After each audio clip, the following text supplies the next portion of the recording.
हरे हरे राम राम राम हरे हरे।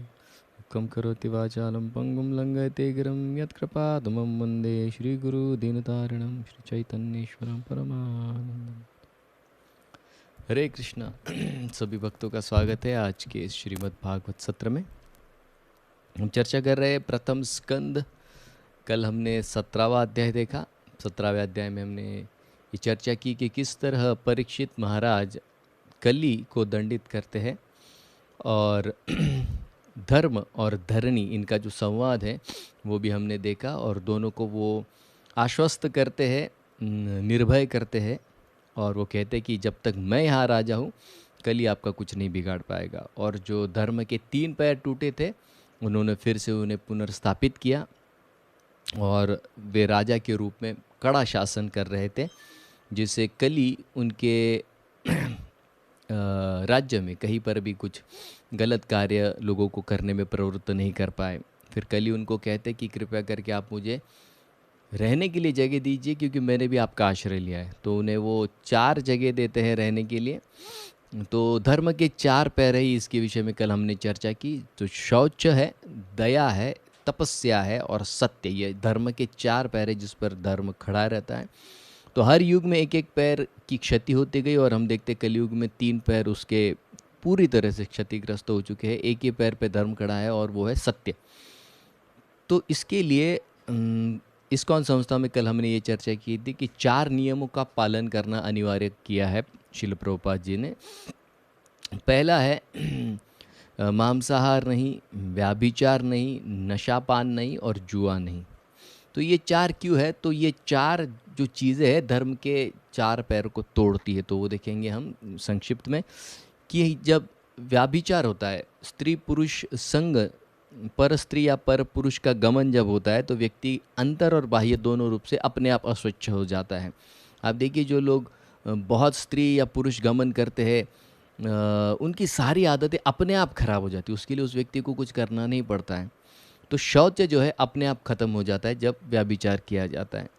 जब मांसाहार किया जाता है तो दया अपने आप नष्ट हो जाती है, क्योंकि खुद की जीवा के लिए दूसरे को मरना पड़ता है और उस व्यक्ति को उसका ज़रा भी बुरा नहीं लगता। इसका मतलब उसके अंदर की दया जो है धीरे धीरे नष्ट हो जाएगी। भले वो खुद काटे या न काटे उस प्राणी को, उससे भी सिर्फ मांसाहार करने से अपने आप ये दया नष्ट हो जाती है किसी व्यक्ति में।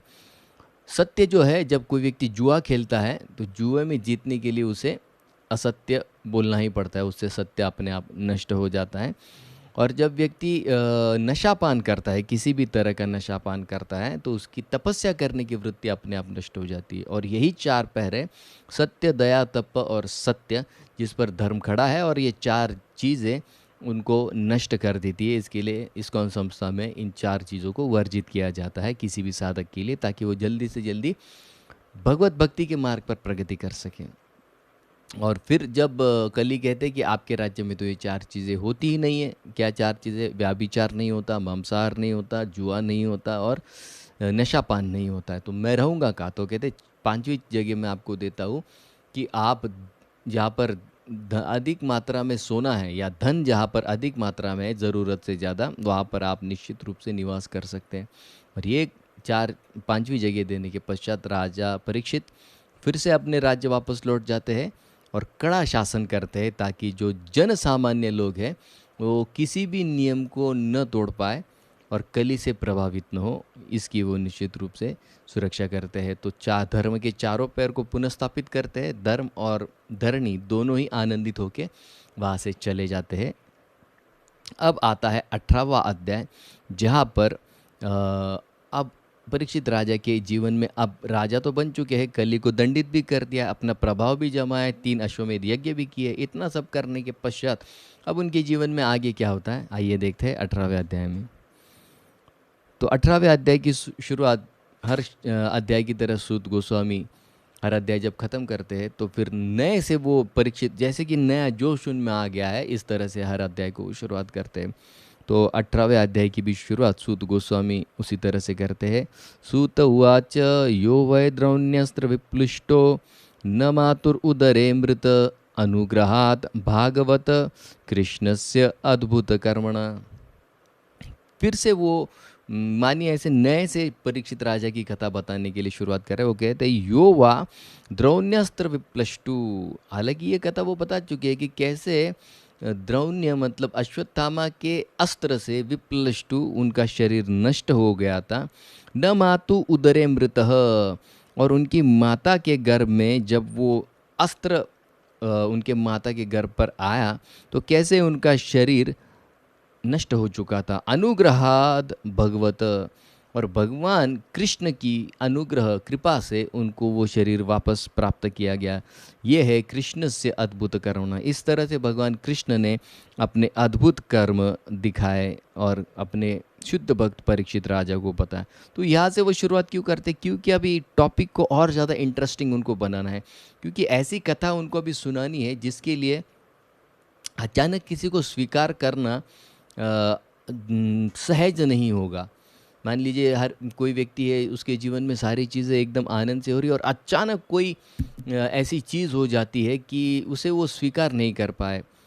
तो उसके लिए उसके मन की अगर तैयारी की जाए तो निश्चित रूप से वो धीरे धीरे करके कुछ ही समय में उस चीज़ को स्वीकार कर लेता है। तो अभी परीक्षित राजा जो इतना सब कुछ ऐसे ऐसे अद्भुत कर्म जिन्होंने कृष्ण शक्ति से दिखाए, उनके जीवन में ऐसा कुछ मोड़ आने वाला है। तो साधु ये जो ऋषिगण है 88,000 तो अचानक नहीं स्वीकार कर पाए, तो वो मोमेंटम को बनाए रखते हैं और फिर धीरे से वो ऐसी कुछ चीज़ बताएंगे जिससे वो स्वीकार करना आसान हो जाता है।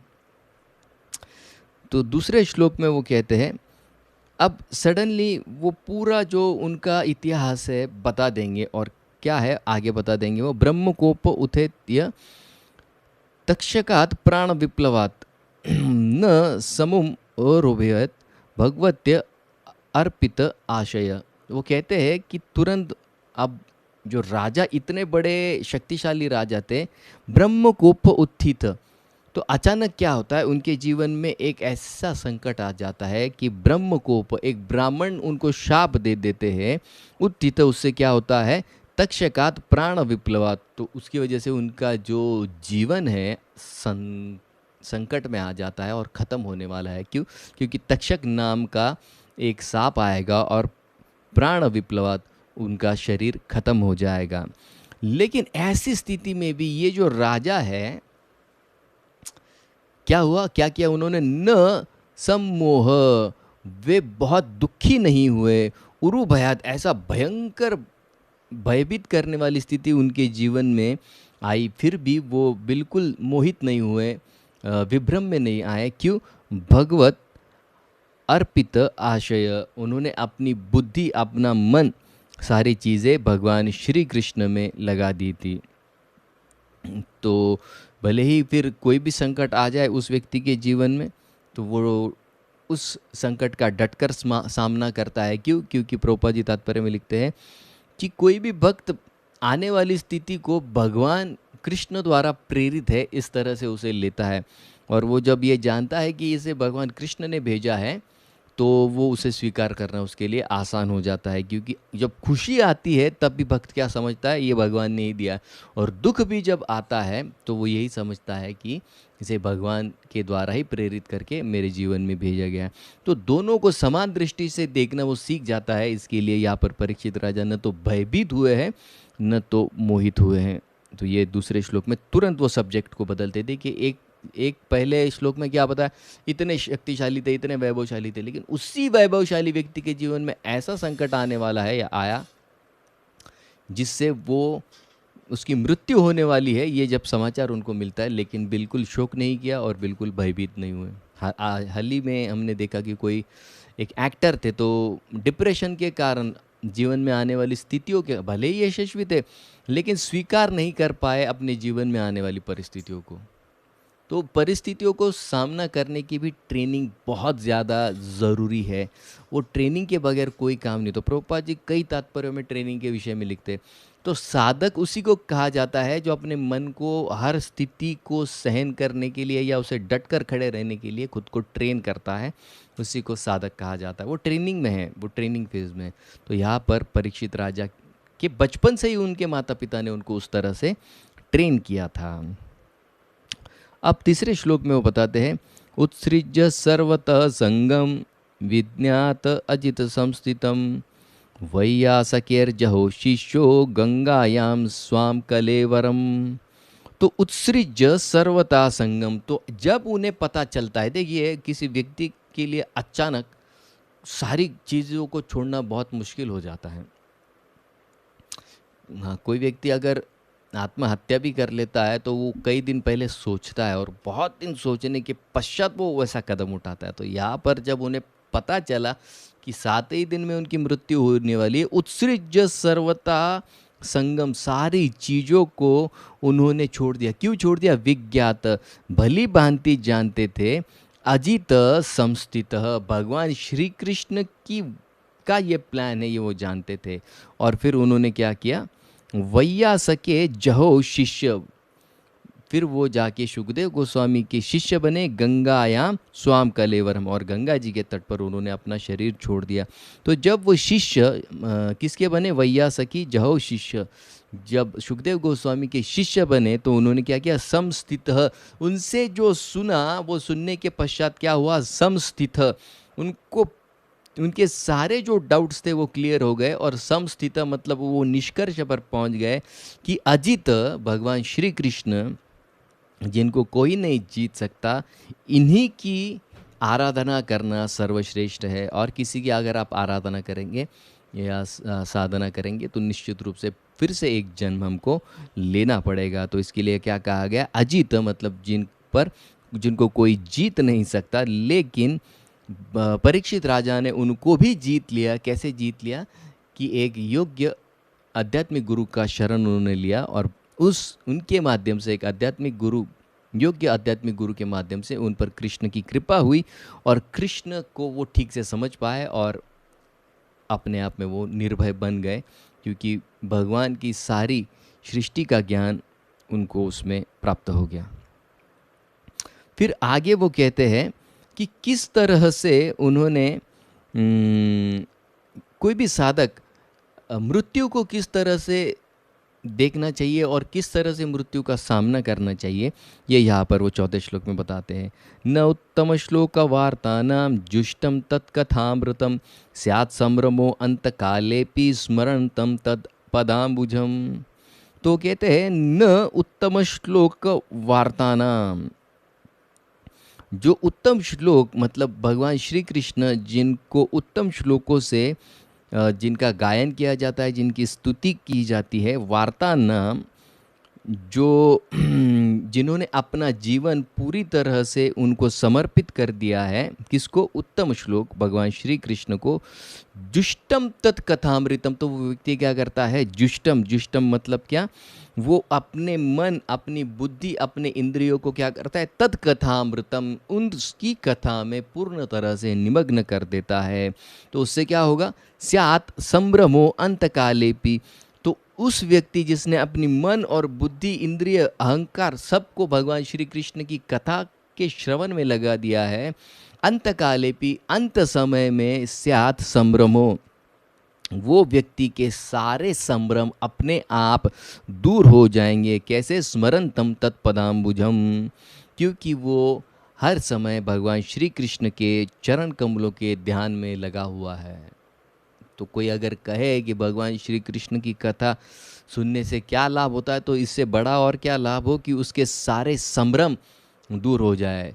जैसे कोई लड़की है, युवा कन्या है, उसका अगर विवाह तय हो जाता है, तो मानिए एक कन्या है उसका विवाह होता है अरेंज्ड मैरिज में, और दूसरी होती है जिसने लव मैरिज करने का तय किया है।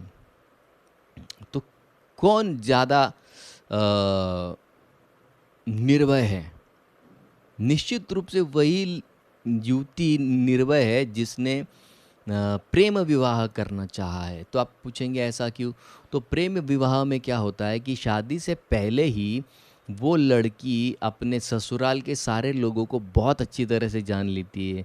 लड़के की माँ कैसी है, लड़के के पिता कैसे हैं, लड़के की बहन कैसी है, उसके भाई कितने हैं, और ऑफ कोर्स उसके प्रॉपर्टी कितनी है, चंदा जेब में कितना रखता है, ये सारी चीज़ें वो पहले ही जान लेती है। तो उसकी वजह से उसको भय नहीं होता कि मेरी सास कैसी होगी, क्या होगी, उसको कैसे हैंडल करना है, कैसे डील करना है। तो वो निर्भय होती। उसी तरह से जिस तरह से ये लड़की जिसका प्रेम विवाह हुआ है उसके मन में कोई भय नहीं रहता, कोई शंका नहीं रहती, उसी तरह से यथा योग्य गुरु से अगर श्रवण करते रहेंगे तो हमारे मन से भी सारे संभ्रम दूर हो जाएंगे। और जैसे वो लड़की जिसने प्रेम विवाह की बड़ी उत्सुक होती है कि कब शादी के पश्चात मैं मेरे ससुराल मेरे पति के घर पे जाऊंगी, उसी तरह से जिसने भगवान कृष्ण की कथा जीवन भर सुनी है वो मृत्यु को वैसे ही देखता है जैसे शादी के दिन वो क्या करती है, एक घर से दूसरे घर जाती है। उसी तरह से मृत्यु को एक शुद्ध भक्त जिसने भगवान कृष्ण की लीलाओं का कथन किया है, श्रवण किया है, उसके लिए मृत्यु तो बस वो विवाह का अवसर है एक घर से दूसरे घर जाने के लिए, तो वो उसे किसी तरह से मृत्यु का भय नहीं होता है। फिर 5वें और 6ठे श्लोक में वो बताते हैं, फिर से वो थोड़ी चर्चा को आगे बढ़ाते हैं कि कैसे कली की स्थिति थी जब परीक्षित महाराज राजा थे। तब वो कहते हैं, तावत कलिर्न प्रभवेत प्रविष्टो अपिह सर्वत यावद ईशो महान उर्याम अभिमन्यव्य एकराट। अभिमन्यव एकराट, एकराट मतलब सम्राट, मतलब संपूर्ण सृष्टि का राट मतलब राजा।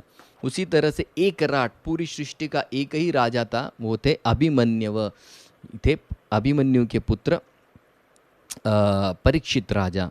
और कैसे थे? महान उर्व्याम, महान मतलब बड़े महान थे, और उर्व्याम मतलब बहुत शक्तिशाली वो थे। तो यहाँ पर वो बता रहे हैं कि जब तक प्रभावित ये परीक्षित राजा सम्राट थे, एक राट थे, तब तक कली उस राज्य में कुछ नहीं कर पाया, ऐसा वो 5वें श्लोक में उन्हें बता रहे हैं। फिर वो 6ठे श्लोक में बताते हैं, यस्मिन अहनि यर्येव भगवान उत्सर्जगाम तदैव अहनुरुत्तोस्व अधर्म प्रभव कली। तो फिर वो कहते हैं कि जिस दिन यस्मिन अहनि, यस्मिन मतलब उस दिन से, अहनि यस्मिन मतलब मोमेंट और अहनि मतलब दिन, यही एव भगवान उत्सर्जगाम, भगवान कृष्ण जब इस गाम इस पृथ्वी को छोड़कर चले गए, तदा उस समय एव निश्चित रूप से यह इस पृथ्वी पर अनुवृत्त असौ अधर्म प्रभाव, वो कहते उसी क्षण से कली ने अपना प्रभाव जमाना शुरू कर दिया। प्रभाव कली, कली मतलब साक्षात मूर्तिमान कली भगवान के जाने का इंतजार कर रहे थे कि कब जाए, क्योंकि भगवान के सामने खड़े ही नहीं रह पाएंगे। अरे माया नहीं खड़ी रह पाए तो कली क्या खड़े रह पाएंगे। तो यहाँ पर बता रहे कि जिस समय भगवान श्री कृष्ण अंतर्धान हो गए, उसी समय उसी क्षण से कली ने इस पृथ्वी पर अपना साम्राज्य जमाना शुरू कर दिया। क्योंकि भगवान कृष्ण थे तब उसने डेयरिंग भी नहीं की यहाँ पर आने की। तो प्रभुपाद जी तात्पर्य में सुंदर लिखते हैं कि अगर जैसे कि भगवान कृष्ण जब तक यहाँ थे तो कली ने डेयरिंग नहीं की, तो उसी तरह से भगवान अपना दूसरा स्वरूप छोड़ गए हैं, वो है नाम और भागवत। ये दोनों ध्वनि के रूप है। तो जिस तरह से कली जब तक भगवान कृष्ण यहाँ पर थे आने की जरूरत नहीं की, वैसे ही प्रभुपाद जी कहते हैं कि जहाँ पर भागवत पठन, गीता पठन और हरि नाम होता है, वहाँ पर कली आने की डेयरिंग नहीं करते हैं। जैसे कि कोई कुत्ता है गली का, और गली के कुत्ते को जैसे हम आवाज़ देते ना हट, और जैसे हट के तो भाग जाता, उसी तरह से जहाँ पर हरि का नाम और हरि की ध्वनि होती है वहाँ पर कली और उसके कुत्ते आने की जुर्रत नहीं करते। यहाँ पर प्रभुपाद जी तात्पर्य में लिखते हैं। तो फिर कली ने अपना प्रभाव किस पर जमाया? न अनुद्वेष्टि कलिम सम्राट सारंगैव सारभुक कुशलन्य आसौ सिद्ध्यन्ति नेत्रानि कृतानि यत्। तो कहते हैं न अनुद्वेष्टि कलिम, तो कली ने भले ही कृष्ण जाने के पश्चात तुरंत अपना प्रभाव जमाना शुरू कर दिया, लेकिन परीक्षित राजा ने क्या किया, उन्हें फिर से अपने शक्ति से परास्त कर दिया। लेकिन परास्त करने के पश्चात भी न अनुद्वेष्टि कलिम, परीक्षित राजा ने उनका द्वेष नहीं किया। सम्राट मतलब परीक्षित राजा, क्यों? सारम ग मतलब क्या? जो मधुमक्खी होती है, ईव मधुमक्खी जैसे, सारभुक वो क्या करती है, फूल का जो सार है मधु, उसी के पीछे वो जाती है, अन्य किसी चीज़ के पीछे नहीं जाती। उसी तरह से कली युग का जो सार है उसके पीछे, या उसे परीक्षित राजा ने देखा, इसके लिए उन्होंने कली का द्वेष नहीं किया। तो आप पूछेंगे अरे कलयुग में क्या सार है और क्या अच्छाई है, तो बताते हैं कुशलानी असौ सिद्ध्यंती। अच्छी चीज़ों के बारे में सिर्फ विचार किया तो उसका फल प्राप्त करता है कोई व्यक्ति, और न इतरानी कृतानी, और अगर पाप कर्म मन में करता है तो उसका कोई पाप कर्म नहीं लगता है। जब तक कर्मानी उसे वो क्रियाशील नहीं करता है तब तक कोई पाप नहीं लगता है। लेकिन पहले के समय में कैसा था, उल्टा था। अगर मन में भी किसी ने गलत सोचा तो पाप लग जाता था, और किसी कार्य का फल अगर प्राप्त करना है तो उसे वो क्रिया वास्तविक रूप में करनी पड़ती थी। लेकिन कलयुग में देखिए क्या भाग्य है हम लोगों का, सिर्फ हमको सोचना है। ये नहीं सोचना है कि मन ही मन में 16 माला कर ली, हो गई 16 माला, नहीं नहीं, वैसे नहीं। निश्चित रूप से फल मिलेगा, लेकिन शुद्धिकरण नहीं होगा। सिर्फ फल से प्राप्ति क्या करनी है, हमारा फल क्या है, हमारा फल है भगवत प्रेम प्राप्त करना, वो नहीं प्राप्त होगा। कर्म वर्म छूट जाएंगे, उससे कोई बड़ी बात नहीं। आजामिल ने एक नारायण गाया तो पिछले करोड़ों जन्मों का उसका पाप धुल गया, लेकिन भगवत प्रेम नहीं मिला। भगवत प्रेम प्राप्त करने के लिए 12 साल तपस्या करनी पड़ी। तो उसी तरह से हमको क्या है, क्रिया करनी है। तो पिछले युग में ये सारी अच्छी क्रियाएं करने के बाद फल मिलता था। कलयुग में क्या है, सोचने से ही फल मिलता है। इसलिए रोज़ सोचना चाहिए कि मैं गंगा जी में स्नान कर रहा हूँ, यमुना जी में स्नान कर रहा हूँ। मानसिक रूप से रोज़ वृंदावन की परिक्रमा करनी चाहिए, राधा कुंड में स्नान करना चाहिए, श्याम कुंड में स्नान करना चाहिए, गोवर्धन की परिक्रमा करनी। मानसिक रूप से पूरा पूरा फल हमको प्राप्त हो सकता है, ऐसा यहाँ पर वो बता रहे हैं। तो इस सारंग बुक मतलब क्या, कलयुग का सार ये है कि सिर्फ सोचने से सारी चीज़ों का फल प्राप्त कर सकते हैं। इसलिए अच्छा अच्छा ही सोचना चाहिए। देखिए पॉजिटिव सोचने के लिए कि इससे बड़ा और क्या हमको उपाय होना चाहिए कि क्यों हमने पॉजिटिव, कि सोच सोच के ही व्यक्ति उस गुणों को प्राप्त कर लेता है। तो यहाँ पर विश्वनाथ जी ठाकुर बताते हैं कि क्या था वो सार, तो यही सार था कि अच्छा सोचने से ही अच्छी चीज़ें उस व्यक्ति के जीवन में। ये पॉजिटिव थिंकिंग वाले जो बताते हैं वो कोई और नहीं है, तो शास्त्र में पहले 5000 साल पहले दिया गया है। तो वो बताते हैं कि अच्छे कार्य को सोचने से भी उसके अच्छे फल व्यक्ति को प्राप्त हो सकते हैं। तो फिर कलियुग किन लोगों के लिए भय पैदा उत्पन्न करता है। किम न बालेषु सूरेण कलीना धीर भूरिना अप्रमत्त प्रमत्तेषु यो वृको नृषु वर्तते। किम नु बालेषु, दो लोगों के विषय में यहाँ पर चर्चा की है। एक है बालेषु और एक है धीर। तो बालेषु मतलब जिनको शास्त्रों का पूरा ज्ञान नहीं है, या जिन्होंने अपने इंद्रियों पर पूरी तरह से संयम नहीं प्राप्त किया है, उनको कहा गया है बालेषु। तो बालेषु सूरेन कलिना, तो जो आध्यात्मिक जीवन में बाल्यावस्था में है उन व्यक्तियों को कलिना, कली से निश्चित रूप से भय है।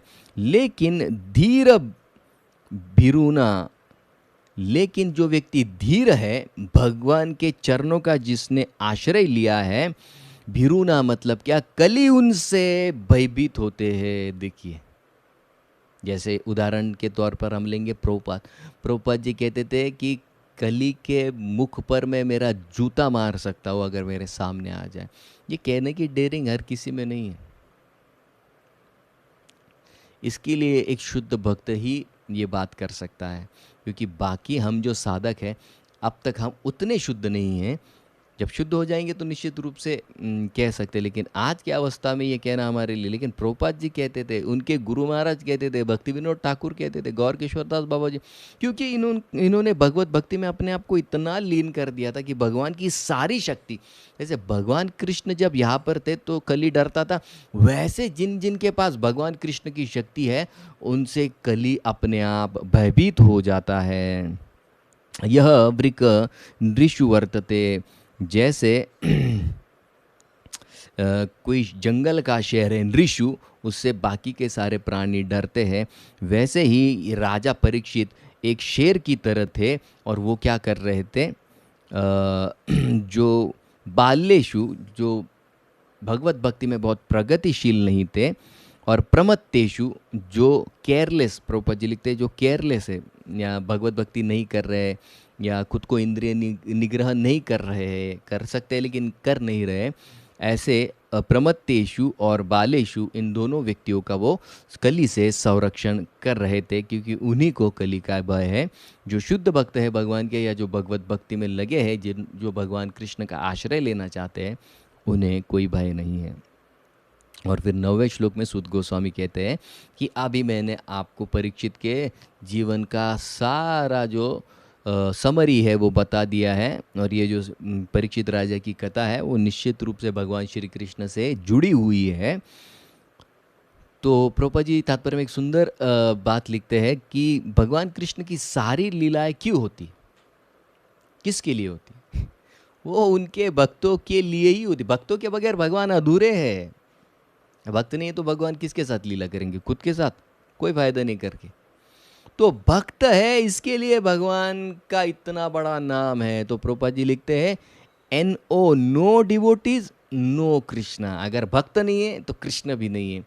KNOW, know devotees no Krishna. अगर भक्तों को जान लिया तो अपने आप कृष्ण को जान लेंगे। इसलिए भक्त नहीं तो भगवान भी नहीं, भक्तों को जाना तो भगवान को जान लिया। इसके लिए वो कहते हैं कि ये जो कथा है परीक्षित राजा की, भगवान कृष्ण से ही जुड़ी हुई है। और फिर वो 10वें श्लोक में बताते हैं कि कृष्ण कथा सुनने का क्या फ़ायदा होता है या क्या उसका महत्व है। या यह कथा भगवत कथानियोरुकर्मणः गुणकर्माश्रय पुंबीर संसेव्यस्तत् बभूषुभी। बभूषुभी मतलब वो व्यक्ति जो खुद का परम हित चाहता है। सिर्फ हित नहीं, किसी का हित क्या हो सकता है? भोजन मिल जाए, रोटी कपड़ा मकान मिल जाए। न किसी का हित क्या है? 1 BHK से 2 BHK में चले जाए। ये छोटे छोटे हित है, भौतिक हित है। लेकिन जो परम हित चाहता है उसे कहा जाता है बभूषुभी। तो उस व्यक्ति जो बभूषुभी होना चाहता है या खुद का परम हित प्राप्त करना चाहता है, तो उसने क्या करना चाहिए? कथा भगवत कथनीया। तो भगवान श्री कृष्ण जिनको उरुक्रम मतलब ऐसे ऐसे अद्भुत कर्म जो करते हैं, कथा भागवत कथनीया, तो उस व्यक्ति ने क्या करना चाहिए? उनकी कथा में अपने मन को लगाना चाहिए। क्यों? गुण कर्म, क्योंकि भगवान के गुण कैसे हैं? दिव्य गुण है। और कर्म भी कैसे है? सर्वसाधारण उनके कर्म नहीं है। तो ऐसे व्यक्ति ने क्या करना चाहिए? समसेव्य, निश्चित रूप से उनको सुनना चाहिए। किसने? बभूव, जो अपना परम हित चाहता है। तो परम हित किस में है किसी भी व्यक्ति का? तो परम हित किसी भी व्यक्ति का भगवान श्री कृष्ण की कथा को श्रवण करने में ही है, ऐसा ये यहाँ पर बता रहे। वरना अगर कोई नहीं सुनता है और कुछ और सुनता है, देखिए कुछ और में बाकी सब कुछ आ जाता है। अन्य देवी देवताओं की कथा भी, वो यहाँ पर कौन कह रहा है? ये भागवत है, ये परम ग्रंथ है। अन्य किसी भी देवता की, देवी की, या और ABCD से Z तक जो भी है सब डाल दीजिए उसमें। अन्य कहा गया है। अन्य मतलब क्या? कृष्ण को छोड़कर अन्य कुछ भी है वो क्या है? परम हितकारी नहीं है। ये सुखदेव गोस्वामी स्वयं, सुखदेव गोस्वामी वेदव्यास जी से सुनकर हमें यहाँ पर बता रहे हैं। अब 11वें से श्लोक लेकर 17वें श्लोक तक यहाँ पर जब वो कहते कि मैंने जो परीक्षित राजा के बारे में आपने मुझे पूछा था वो मैंने आपको बता दिया।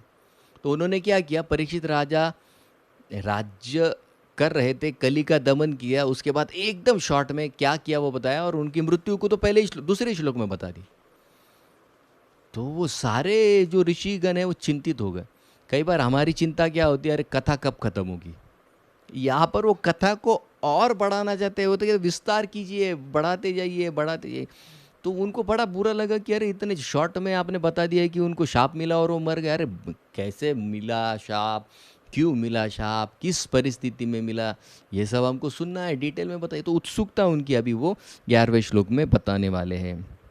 ऋषय ऊचु सूत जीव सम सौम्य शाश्वतैर्विशदां यश यस्त्वां संशसि कृष्णस्य मर्त्यानाम अमृतम ही नः।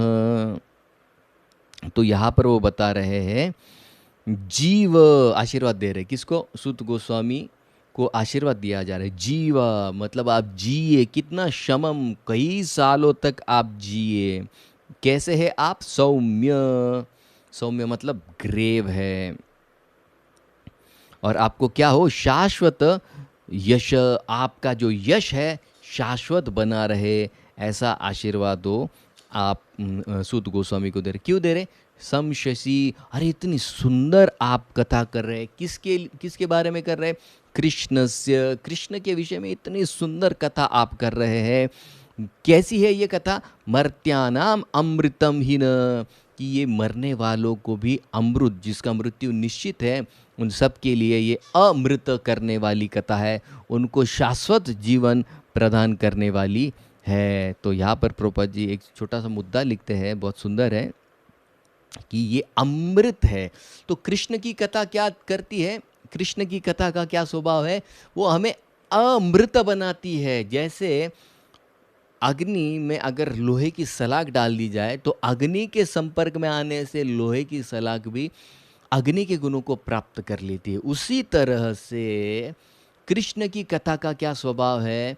अमृत प्रदान करती है, अमृत किसी को भी बनाती है, शाश्वत जीवन प्रदान करती है। तो वैसे ही जिस किसी व्यक्ति को मरना नहीं है, दिव्य शाश्वत जीवन अगर उसको जीना है, तो उसको क्या करना है? कृष्ण की कथा को नित्य रूप से सुनना है। तो अपने आप में जैसे लोहे में अग्नि के गुण आ जाते हैं, उसमें तेज भी दिखने लगता है, और आप छुओ तो उसमें गर्माहट भी होती है, कहीं रखो तो वो चीज़ को जला देगी। वैसे ही भगवान कृष्ण की कथा का स्वभाव, वो कथा सुनने से अपने आप हम में आ जाता है। जैसे बाहर आप देखिए ना, कोई एकदम कोई ऐसा एक्शन मूवी देखता है, तो एक्शन मूवी का स्वभाव क्या है? मारो काटो। तो जैसे वो व्यक्ति घर पे आता है, वो अपने आप ये कार्य शुरू कर देता है। क्यों? उसका प्रभाव उस चीज़ से हो जाता है। वैसे ही भगवान कृष्ण के विषय में सुनेंगे तो कथा का अपने आप प्रभाव दिखने लगता है। और फिर वो सारे ऋषि कहते हैं कि हमने अब तक क्या गलती की है, और हम आपकी वजह से हमको क्या फ़ायदा हो रहा है। तो बताते हैं, कर्मण्य अस्मिन् अनश्वासे धूम धूम्रात्मन भवान अपायति गोविंद पाद सम पाद पद्मासवम मधु। बहुत सुंदर श्लोक में वो कहते हैं कि पहले हम क्या कर रहे थे? कर्माणि अस्मिन अनसवे, पहले हम एक यज्ञ कर रहे थे। कर्माणि मतलब क्रिया, क्रिया उसमें दिखाई गई, कर रहे थे।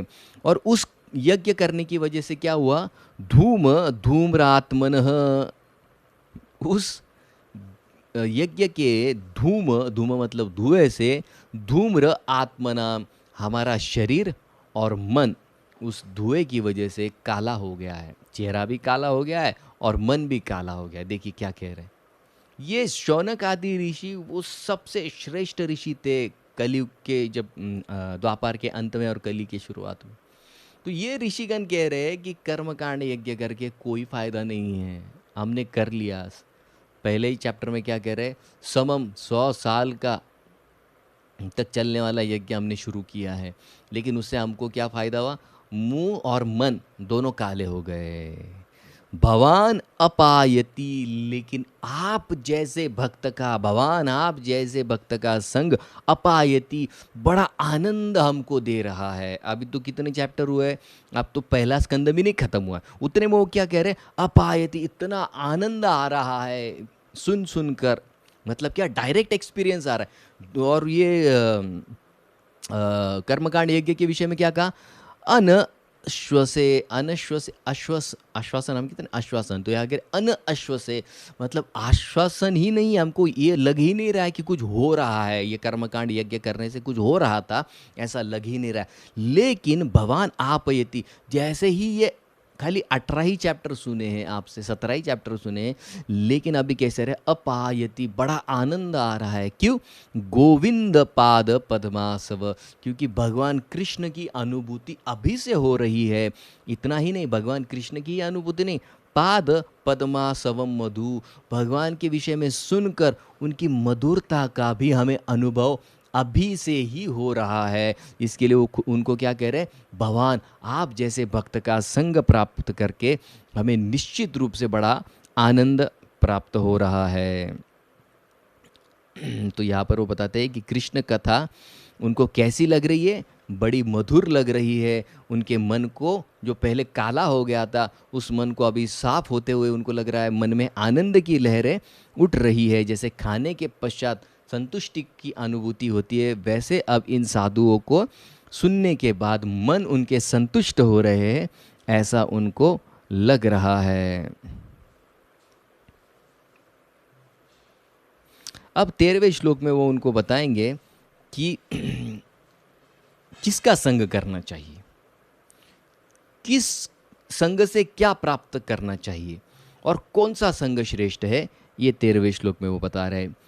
तुल्यामलवेनापि न स्वर्गम न पुनर्भवम भगवत संगी संगस्य मर्त्यानाम किम उत आशीषः।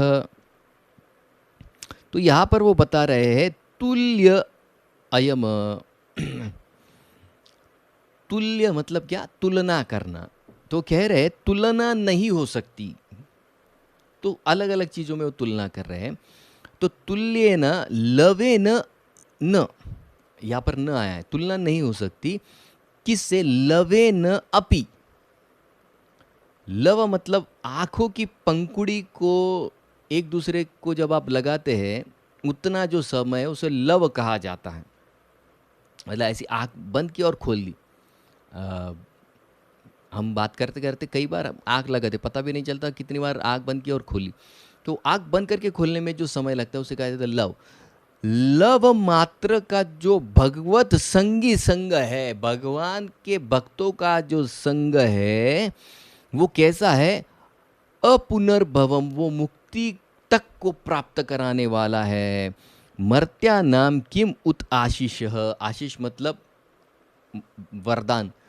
तो वो व्यक्ति मर्त्या नाम जो निश्चित रूप से मरने वाला है, उसके लिए ये भगवत संगी संग का लव मात्र भी संग कैसा है, स्वर्गम, स्वर्ग प्राप्त करने से भी कई, अभी सिर्फ क्षण की बात करें, आँख से आँख कितना समय लगता है, इतना अगर किसी भगवत भक्त का संग कर ले तो वो स्वर्ग से भी बेहतर है, या स्वर्ग को भी प्राप्त करा सकता है।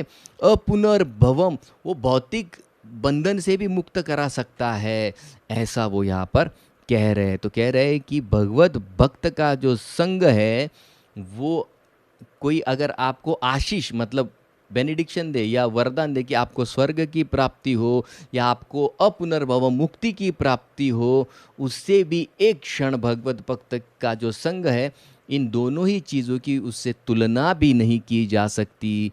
तो उस आशीष या वरदान का क्या कहना, जो यहाँ पर किसी मर्त्य को मिलता है कि तू अमीर हो जा, तेरी 10 गाड़ियाँ हो जाए, वो तो थर्ड क्लास है, ऐसा यहाँ पर वो बता रहे हैं। तो कंपैरिजन ही नहीं हो सकता है, ऐसा यहाँ पर शौनक आदि ऋषि कहते हैं। तो कोई प्रश्न कर सकता है भाई क्यों नहीं कंपैरिजन कर सकते, स्वर्ग में इतना सुख है, यहाँ पर इतना सुख है, तो आप क्या कहते हैं कि यहाँ पर सुख नहीं है और ये कुछ काम का नहीं है। तो कहते हैं क्योंकि भगवत संगी का जो संग है, क्षण मात्र भी जो संग है, वो आपको क्या कर सकता है, बड़ा दुर्लभ है। और वो दुर्लभ संग आपको सबसे अधिक जो दुर्लभ वस्तु है भगवत भक्ति को प्राप्त करा सकता है, जो बाकी कोई चीज नहीं करा सकती। तो क्यों दुर्लभ है, क्योंकि सबसे दुर्लभ चीज वो देता है, और सबसे दुर्लभ चीज क्या है, निश्चित रूप से यहाँ पर भगवत भक्ति है। देखिए अब आप कहेंगे तो सुख में या बाकी चीजों में क्या प्रॉब्लम, अरे परीक्षित राजा को क्या कहा गया है, एक राट, एक राट मतलब पूरी पृथ्वी के एक राजा थे, उनके ऊपर भी नहीं था, उनके बराबरी का भी कोई नहीं था। एक राट, 3 अश्वमेध यज्ञ किए, उनके दादाओं ने भी 3 अश्वमेध यज्ञ किए, पूरी पृथ्वी की संपत्ति के एकमात्र भोक्ता। देखिए इससे बड़ा क्या वैभव चाहिए। ये वो व्यक्ति है जिनके विषय में चर्चा हो रही है और वो कह रहे हैं ये बाकी सारी चीजें बकवास है, एक ही चीज रेयर है। अभी परीक्षित राजा के लिए क्या रेयर था? स्वर्ग के राजा इंद्र भी आते थे उनके यज्ञ में, सारे लोग देखते थे इंद्र को आंखों से। है आज कोई यहाँ पर जो कह सकता है कि इंद्र को मेरे सामने यहाँ पर खड़ा है? नहीं कर सकता। यहाँ पर बड़े बड़े देवता आ रहे, और वो व्यक्ति जो एक राट है, आप जिसको अभी भी डाउट है कि नहीं यहाँ पर सुख है, तो कृपया करके ये एक राट की तरफ देखिए। वो एकमात्र राजा थे, इतने शक्तिशाली थे कि कली को दमन कर दिया था। अभी कली को दमन करना चिंटू पिंटू का खेल नहीं है, या किसी पीएम सीएम का खेल नहीं है, या किसी अमेरिका के राष्ट्रपति का खेल नहीं। ऐसे व्यक्ति कह रहे हैं कि हाँ, भगवत भक्ति ही सबसे दुर्लभ है, और अगर फिर भी किसी को विश्वास नहीं है तो उसके भेजे में आलू भरे हैं, ऐसा ही समझना चाहिए। क्योंकि ये लोग वो है जिनके पास धन की कमी नहीं है, संपत्ति की कमी नहीं है, ऐशो आराम की कमी नहीं है, नाम प्रतिष्ठा पूजा लाभ किसी चीज की कमी नहीं है, और वो ये कह रहे हैं कि इससे दुर्लभ और कुछ नहीं। इसलिए भगवत संगी का संग, तो विश्वनाथ चक्रवर्ती ठाकुर लिखते हैं कि साधन भक्त का भी संग दुर्लभ है। एक एक लवे नापी भी उसका संग हो जाए तो जीवन सार्थक हो जाएगा। तो कहते हैं कि तो उस व्यक्ति का क्या कहना है जिसने साधन भक्ति का फल क्या है, भाव को प्राप्त कर लिया है। साधन भक्ति अंत कहाँ पर होती है? जब भाव आने लगता है भगवान कृष्ण के विषय में, तो वहाँ पर उसके और उसी फिर आगे की जो सारे स्तर है वो उसके परिपक्व स्तर है। तो कहते तो साधन भक्ति का फल जिसने प्राप्त कर लिया है भाव, उसका अगर संग करेंगे तो उसके विषय में क्या कहना। और फिर वो कहते हैं उसका क्या कहना जिसने प्रेमी भक्त के साथ कुछ समय संग कर लिया है, उसके तो भाग ही खुल गए हैं। और फिर वो कहते हैं कि कृपया करके हम कृष्ण की कथा सुनने से संतुष्ट नहीं हुए। को नाम तृप्येद रसवित कथायां महत्तमाने कांत परायणस्य नान्तं गुणानाम अगुणस्य जगमुर योगेश्वरो ये भव पद्म मुख्य। तो बड़े सुंदर वो कह रहे हैं, कह नाम तृप्येत। तृप्यत मतलब हम पूरी तरह संतुष्ट नहीं हैं, तो तृप्यत वो व्यक्ति भी नहीं तृप्त हो सकता। रसवित, जो रस का ज्ञान रखता है। रस मतलब कौन सा? नींबू का रस, आचार का रस नहीं, वो रस नहीं। भगवत भक्ति के रस का जो ज्ञान रखता है, नाम मतलब स्पेसिफिकली तृप्यत कथायाम महत्तम। तो वो जो व्यक्ति है कथायाम, भगवान श्री कृष्ण की कथा सुनने से, और वो कथा का गुण क्या है? अनंत है, और गुणा नाम अगुणस्य, अनंत गुण उसमें है और अगुणस्य है। अगुण मतलब क्या? 3 गुणों से परे है। योग ईश्वर, योग ईश्वर मतलब क्या? भगवान कृष्ण जो सारे योगों के ईश्वर है। ये भव पद्म, पद्म मतलब उस व्यक्ति को कहा जाता है जिसका जन्म पद्म पर हुआ है, मतलब ब्रह्मा जी। और भव, भव मतलब भगवान शिव। भव और भवानी ये दोनों पति पत्नी की जोड़ी है ना, तो भव किसको कहा जाता है? भगवान शंकर। और पद्म मतलब ब्रह्मा जी। ये भी सुनकर तृप्त नहीं होते। इन दोनों का नाम क्यों लिया है? क्योंकि रस के ज्ञान में इस जगह पर वो सबसे उच्चतम है। तो वो लोग जो रस के ज्ञान के बहुत परिपक्व ज्ञाता है, वो भी न तृप्त नहीं हुए हैं भगवान कृष्ण की कथा को सुन सुनकर। तो हम भी भगवान कृष्ण की कथा को नहीं सुनकर नहीं तृप्त हुए। इसके लिए आप क्या कीजिए, अभी हमको कृष्ण की कथा को डिटेल में हमें बताइए। तो यहाँ पर जानबूझकर वो किसका नाम लेते हैं? भगवान शंकर और ब्रह्मा जी, ये दोनों भी भगवान श्री कृष्ण की कथा को सुनकर तृप्त नहीं हुए। और इसलिए भगवान कृष्ण का एक नाम क्या है? राम। राम मतलब क्या? जो आनंद के सागर है, उनको कहा जाता है राम। इसके लिए वो कहते हैं कि भगवान कृष्ण जो अनंत गुणों के सागर है, अनंत जिसका कोई अंत नहीं है, तो उन जो व्यक्ति खुद ही अनंत है तो उनके सारे गुणों को कैसे जान सकता है कोई? तो इतने अनंत गुण हैं, तो अनंत गुण को सुनकर कैसे थोड़े बहुत गुणों को सुनकर कैसे संतुष्टि हो सकती है? इसके लिए आप क्या कीजिए, भगवान कृष्ण के बारे में बताते ही जाइए। और फिर 15वें श्लोक में वो बताते हैं कि क्वालिफाइड हियरर, मतलब जो श्रोता है, वक्ता है और विषय है, इनके क्या गुण होने चाहिए वो उन्हें बताते हैं। तन्नो भवान वै भगवत प्रदानो महत्तमेकांत परायणस्य हरेरुदारं चरितं विशुद्धं शुश्रूषतां नो वितनोत विद्वान। तो वो कहते हैं वितुन, तो मतलब क्या, आप एलैबोरेटली डिटेल में, विद्वान है सुध गोस्वामी जो विद्वान है, उदारम चरितम विशुद्धम, भगवान कृष्ण का चरित्र कैसा है, उदार है। उदार मतलब क्या, इम्पार्शल, सबको वो समान दृष्टि से फलदायी है। चरितम, भगवान का चरित्र कैसा है, विशुद्धम, विशुद्धम है। शुश्रूषताम, जो व्यक्ति निश्चित रूप से मन लगाकर सुन रहा है, जो और सुनना चाहता है, उसे तो आपने क्या करना चाहिए, वितुन, तो उसको तो एलैबोरेटली बताना चाहिए। तो प्रभुपाद जी यहाँ पर लिख रहे हैं कि जो स्पीकर है वो कैसा होना चाहिए, भगवत प्रधान। भगवत प्रधान मतलब क्या, उसके चर्चा का विषय सिर्फ और सिर्फ भगवान कृष्ण होने चाहिए। एकांत परायणस्य, एकांत, एक ही मति, एक मति से उसने भगवान श्री कृष्ण का गुणगान करना चाहिए।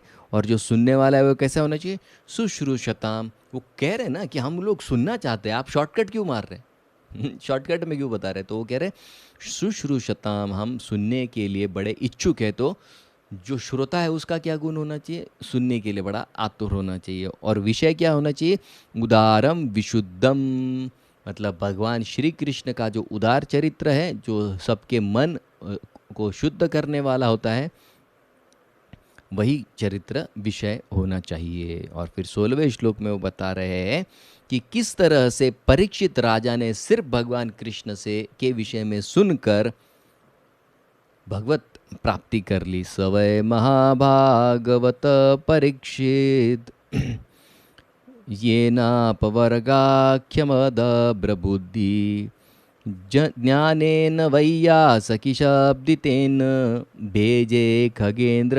ध्वजपादमूलम। तो कहते हैं महाभागवत परीक्षित, परीक्षित राजा कैसे थे, महाभागवत थे। ये न, तो उन्होंने, ये न मतलब जैस कुछ करके, अपवर्ग आख्यम, उन्होंने अपवर्ग को प्राप्त कर लिया। अपवर्ग मतलब क्या, मुक्त हो गए भौतिक बंधन से। अधब्र बुद्धि, लेकिन कैसे, बुद्धि को, अधब्र मतलब क्या, फिक्स्ड। ज्ञानेन, ज्ञानेन मतलब क्या, ज्ञान में फिक्स किया, उन्होंने अपनी बुद्धि को ज्ञान में फिक्स किया, उससे क्या हुआ, अपवर्ग आख्यम, उन्होंने अपवर्गों को प्राप्त कर लिया। तो किससे लिया ये ज्ञान, वैयासकी शब्दितेन, वैयासकी मतलब सुखदेव गोस्वामी से ये ज्ञान लिया। तो यहाँ पर वो बता रहे हैं कि ज्ञान लेने से क्या होगा, अपवर्ग मतलब मुक्ति अपने आप प्राप्त हो जाएगी। यहाँ पर वो बता रहे हैं। तो कोई प्रश्न कर सकता है कि जो लोग, जो ज्ञानी हैं, तो वो तो मुक्ति को प्राप्त करते हैं, तो यहाँ पर भगवत भक्त कैसे मुक्ति को प्राप्त करेगा? तो यहाँ पर वो बताते हैं कि भक्त के लिए ज्ञान क्या है, भक्त के लिए भगवान कृष्ण के विषय में ज्ञान, उसको ज्ञान कहा जाता है। और उस ज्ञान का प्रभाव क्या होगा, वो मुक्त हो जाएगा।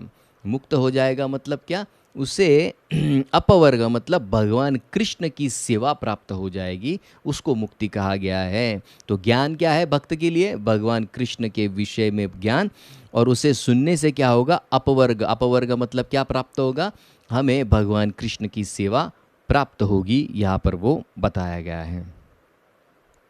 फिर आगे वो कहते हैं कि हम उन भगवान कृष्ण की कथाओं को सुनना चाहते हैं जो अनंत है। तन्न परम पुण्यम असंवृतार्थम अख्यानमत्याद्भुत योग निष्ठा अख्यायनंता चिरिता उपपन्नम परीक्षताम भागवताब्धिराम अभिरामम। तो क्या कहते हैं, कि आप जो भगवान अनंत है, उनकी जो अनंत लीलाएँ है, जो मन को शुद्ध करती है, जो सुखदेव गोस्वामी ने परीक्षित राजा को सुनाई थी, वो आप हमें बताइए। तो ये यहाँ पर वो 17वें श्लोक में बताते हैं। और अभी 18 से 23वें श्लोक में जब सूत गोस्वामी उन साधुओं से इतना सब कुछ सुनते हैं कि परीक्षित ने तो सिर्फ सुन सुन के भगवत प्राप्ति कर ली, अपवर्ग प्राप्त कर लिया, ज्ञान उन्होंने प्राप्त कर लिया, और श्रोता वक्ता और चर्चा का विषय उसमें बता दे कि श्रोता अगर सुनने वाला हो तो निश्चित रूप से बताना चाहिए, और भगवान के गुण तो अनंत है, आप तो सिर्फ छोटे छोटे थोड़ा थोड़ा बता रहे हैं, डिटेल में बताइए, क्योंकि श्रोता ही इतने उत्सुक है तो आपने निश्चित रूप से बताना चाहिए। तो वो क्या कर रहे हैं, उकसा रहे हैं, सब लोग प्रेरित कर रहे हैं सूत गोस्वामी को, किसके लिए, कि आप अनंत भगवान की अनंत लीलाएं आप संक्षिप्त में क्यों बता रहे हैं, हम तो उसको डिटेल में सुनना चाहते हैं। अब जब सूत गोस्वामी को ये यकीन हो जाता है कि अरे श्रोता सुनने में उत्सुक है, तो निश्चित रूप से वो क्या करते हैं, फिर से चर्चा के विषय को आगे बढ़ाते हैं। तो 18 से 23 में वो फिर से कैसे शुरुआत करते हैं, भगवान श्री कृष्ण के गुणगान से वो चर्चा के विषय को शुरू करते हैं। तो यहाँ पर बीच में क्या हो जाता है, अब सूत गोस्वामी को बीच में ही याद आ जाता है कि अरे सच कह रहे हैं ना ये लोग, ये भगवान की कथा कितनी अद्भुत है, इतनी अद्भुत है कि आपको उदाहरण देने की भी ज़रूरत नहीं, ये इतनी शुद्ध है भगवान की कथा कि मुझ जैसे निम्न जाति के वक्ता को भी उसने शुद्ध कर दिया है, सिर्फ बोलकर और साधुओं के संग से। वो कहते हैं कि मैं शुद्ध हो गया हूँ, भले ही मैं निम्न जाति का हूँ। देखिए आप क्या कहेंगे, सूत उवाच अहो वयम जन्म भृतोद्य हंसा वृद्धानुवृत्त्यापि विलोम जातः दौष्कुल्यमाधिं विदुनोति शीघ्रं महत्तमानम् अभिधान योग। तो कहते हैं सूत गोस्वामी, पहले क्या कहते हैं, आहो, मतलब वो आश्चर्य व्यक्त कर रहे हैं, अरे कैसा आश्चर्य है, वयम, वयम मतलब खुद को कह रहे, जन्म भृत, वो कहते हैं कि जैसे कोई निम्न जाति का अगर है तो उसे अगर जीवन में प्रगति करनी है तो शास्त्र ऐसे कहते हैं कि उसको ग्रेजुअली उसका प्रगति होता है। लेकिन यहाँ पर वो क्या कह रहे, जन्म भृत, मैंने तो इस जन्म में निम्न जाति में जन्म लिया है, लेकिन इसी जन्म में जन्म भृत मैं उच्च कुल में चला गया। अरे ये कैसा आश्चर्य है, आद्य आज ही हाँ मतलब क्लियरली अश्म मैं बन गया, उच्च जाति का मैं बन गया। कैसे, वृद्धानुवृत्त्या, ये है फॉर्मूला। नहीं तो लोग खाली फुकट ब्राह्मण क्षत्रिय वैश्य शूद्र लड़ाई झगड़े करते। अरे भाई हर जाति के व्यक्ति को उच्च कुल में जाने की इजाज़त है। यहाँ पर सूत गोस्वामी खुद का उदाहरण दे रहे, वो कह रहे हैं ना, जन्म भृत मैं बन गया, उच्च कुल का बन गया। कैसे बना, लेकिन झगड़ा करके, लड़ाई करके नहीं साहब। वो कहते हैं वृद्ध अनुवृत्त्या, जो भगवत भक्ति में पारंगत है ऐसे भक्तों से ज्ञान प्राप्त करके विलोम जात में, तो मिक्स जाति का था, शुद्ध जाति के भी नहीं, दो जातियों का मिश्रण है, ऐसे कह रहे वो खुद को। दौष्कुल्य, मेरे जन्म में ही दोष था, दौष्कुल्य मतलब क्या, दोष था मेरे जन्म में। आधिम विदुनोति, ये सारे दोष पूरी तरह से शीघ्रम, इतनी जल्दी धुल गए। महत्तमान अभिधान योग, वो कहते हैं जो महत्तम है उनसे कृष्ण कथा को सुन सुनकर योग, मैंने भगवान कृष्ण के साथ मेरा संबंध जोड़ लिया, तो उससे क्या हुआ, दौष्कुल्यम विदुनोति शीघ्रम। अरे सुन के ही सारे मेरे जो जन्म से जुड़े हुए सारे जो कल्मश है, आधिम मतलब कल्मश है, जो दुख है, सारे मिट गए। देखिए कितना आसान तरीका है, लोग इतना लड़ झगड़ रहे हैं, वो या इस शास्त्र में ऐसा लिखा है, उस शास्त्र में, अरे ये शास्त्र का निष्कर्ष है। यहाँ पर सूत गोस्वामी बता रहे, सिर्फ जो भगवान कृष्ण के प्रेमी भक्त है उनसे संपर्क कीजिए। जन्म की सारी जो आपको लग रहा है कि अगर मेरा जन्म निचले कुल में, कोई चिंता करने की बात नहीं। सिर्फ सुन सुन के ही वो कह रहे हैं शुद्ध मैं खुद। अरे ये कौन है? ये वो व्यक्ति है जो सारे शास्त्रों का निचोड़ दे रहा है। सूत गोस्वामी, इसका नाम ही सूत है, मतलब सूत जाति में पैदा हुए। महाभारत पढ़िए, उसमें सारे जातियों का वर्णन। सूत किसको कहते हैं? कौन दो जातियों का मिक्सचर करके सूत बनता है? तो ये दो जातियों का मिक्सचर है, खुद कह रहे हैं ना यहाँ पर। विलोम जात, विलोम जात मतलब मिक्सचर है, वो मिक्स्ड कास्ट का मेरा जन्म है। मतलब एक कास्ट मतलब प्योर होता है। ब्राह्मण अगर है सिर्फ तो प्योर है, क्षत्रिय है तो प्योर है, वैश्य तो, शूद्र है तो प्योर है। दे तो मतलब मेरा वो भी नहीं है, मैं तो मिक्स जाति का हूँ। लेकिन फिर भी विधुन होती, पूरा शुद्ध हो गया शीघ्रम, इतनी जल्दी। क्यों? क्योंकि मैंने किससे सुना भगवान कृष्ण के विषय में? सुखदेव गोस्वामी से मैंने सुना। तो ये सारी चीज़ें मेरी अपने आप धुल गई और एक ही जन्म में मेरा स्तर ऊंचा हो गया है। इसलिए लड़ाई झगड़ा वही लोग करते हैं जिनको पॉलिटिक्स करना है, वरना जो शास्त्र ठीक से पढ़ेंगे उनको लड़ाई झगड़े करने की ज़रूरत नहीं, क्योंकि सब क्लियर है। तो यहाँ पर वो बताते हैं कि यही जो मैंने मेरे गुरु से सुना, सुखदेव गोस्वामी से, वो क्या था? सिर्फ भगवान कृष्ण की चर्चा थी। तो वो भगवान कृष्ण के नामों के गुणगान की शक्ति का गुणगान यहाँ पर कर रहे हैं। कुत पुनर्ग्रानितो नाम तस्य महत्तमैकान्तपरायणस्य को अनंत शक्तिर्भगवान अनंतो महद्गुणत्वाद्यमनंत आहु। तो अनंत अनंत अनंत, इतना अनंत अनंत कह रहे हैं। क्यों कह रहे हैं? क्योंकि वाकई में वो जान गए हैं कि भगवान के गुण अनंत है, उनके नाम अनंत है, उनकी लीलाएं अनंत है, उनके रूप अनंत है। और वो कहते हैं महद गुणत्वाद यम अनंत माहू। और ऐसे भगवान कृष्ण जो अनंत है, उनकी अनंत शक्तियाँ हैं। तो जो उन्होंने कहा था कि मेरे जन्म से जुड़ी सारे कलमश धुल गए, कैसे धुल गए? तो विश्वनाथ चक्रवर्ती ठाकुर लिखते हैं, कह रहे भैया भगवान की इतने अनंत शक्तियाँ हैं, किसी एक शक्ति ने धुलवा दिया होगा, काहे को टेंशन ले रहे हैं आप? देखिए, किसी एक शक्ति ने, कौन सी है पता नहीं, क्यों धुल गया उनका सब अनंत। इसलिए अनंत अनंत अनंत, बार बार इतने बार अनंत, एक ही श्लोक में इतना अनंत क्यों? क्योंकि वो कहते हैं अनंत शक्ति है, उसमें से कौन सी शक्ति ने धुला दिया मुझे पता नहीं, लेकिन मैं शुद्ध हो गया हूँ। तो फिर कोई कह सकता है अरे लेकिन प्रारब्ध कर्म, तो जन्म तो प्रारब्ध कर्म से जुड़ा है, और प्रारब्ध तभी जाता है जब भोगा जाता है, उसमें से गुजरा जाता है, तभी कटता है। तो वो यहाँ पर बता रहे हैं कि भैया चिंता क्यों करते हो, भगवान का नाम लेते रहो, भगवान के नाम से सारे प्रारब्ध भी जल जाएंगे। तो इस श्लोक में वो क्या बता रहे हैं कि भगवान के नामों का जप करेंगे तो सारे कलमश, सारी अधूरी जो चीज़ें हैं सारी धुल जाएगी। और कैसा नाम है भगवान का, भगवान अनंत श्री कृष्ण का नाम गुण लीला रूप कैसा है कि लक्ष्मी देवी भी भगवान के संग के लिए लालायित है। अब वो 20वें श्लोक में ये बता रहे हैं, एतावतालं ननुशूचितेन गुणैर साम्यान्यतिशायनस्य हित्वेतरान् प्रार्थयतो विभूतिर् यस्यांघ्रिरेणुं जुषतो नुबिप्सो। तो कहते हैं विधूति, विधूति मतलब क्या?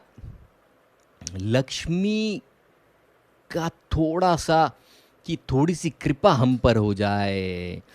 इतर है, इतर मतलब जो बाकी के 33 कोटि के जो देवता है क्या करते हैं वो विधूति मतलब लक्ष्मी देवी की थोड़ी सी कृपा हो जाए, इसके लिए आगे पीछे घूमते रहते हैं। लेकिन वही लक्ष्मी देवी यस्य अंग्रि रेणुम, किसकी? अनंत जो भगवान है, यस्य उनकी, अंग्रि रेणुम उनकी धूल की जुषते सेवा करने के लिए, अनभिप्सो लालायित है। लेकिन अनबप्सो मतलब क्या? वो भगवान अनंत है, उनको कोई इच्छा नहीं है कि लक्ष्मी मेरी सेवा करे, लेकिन वो फिर भी भाग रही उनके पीछे पीछे कि थोड़ी सेवा दे दो, थोड़ी सेवा दे दो, थोड़ी सेवा दे दो। तो लक्ष्मी वैकुंठ में झाड़ू लगाती है, ये आपको पता है, ब्रह्म संहिता में कहा गया है। एक नहीं, ऐसी हजारों लक्ष्मियाँ वहाँ पर झाड़ू लगाती है, क्योंकि उनको लगता है कि कुछ तो सेवा मिले। जैसे ही भगवान नारायण उतरते उनके बेड पर से तो तुरंत वो झाड़ू लगाना आया था। धूल ही नहीं है तो क्या झाड़ू ले, अरे कुछ तो सेवा करने मिलेगी। तो इतनी लालायित है वो लक्ष्मी देवी, तो क्या कह रहे हैं, उस भगवान कृष्ण की सेवा करने के लिए वो यहाँ वहाँ भाग रही है। तो यहाँ पर वो इतना सब डिटेल में क्यों बता रहे हैं, वो इसके लिए बता रहे हैं अनंत और इतने सारे जो भगवान के नाम लिए हैं अगुणस्य, ये क्यों ले रहे हैं, क्योंकि वो बताना चाहते हैं कि भैया कृष्ण की भक्ति करो, इनके जैसा कोई नहीं है। तो अब वो कहते हैं बस हो गया यार, आगे भी कथा बढ़ानी है, इसलिए वो कहते हैं बस हो गया, क्योंकि भगवान कृष्ण को हम कभी पूरा समझ भी नहीं सकते, उनके विषय में कभी कथा भी पूरी नहीं हो सकती, क्योंकि अनंत है। इसके लिए वो अभी क्या कर रहे हैं, बंद कर रहे हैं भगवान। बस इतने से ही आप संतुष्ट हो जाओ, क्योंकि आप खुद ही अनंत है। तो ऐसे अनंत भगवान की जो अनंत लीलाएं हैं, वो अब हम कल उसके विषय में क्या क्या बताने वाले हैं, और कैसे उन भगवान के माध्यम से कल परीक्षित राजा के जीवन में क्या बड़ा प्रसंग आता है, जो उन्होंने तो ऑलरेडी बता दिया है डिटेल शॉर्ट में, वो कैसे डिटेल में जाएगा।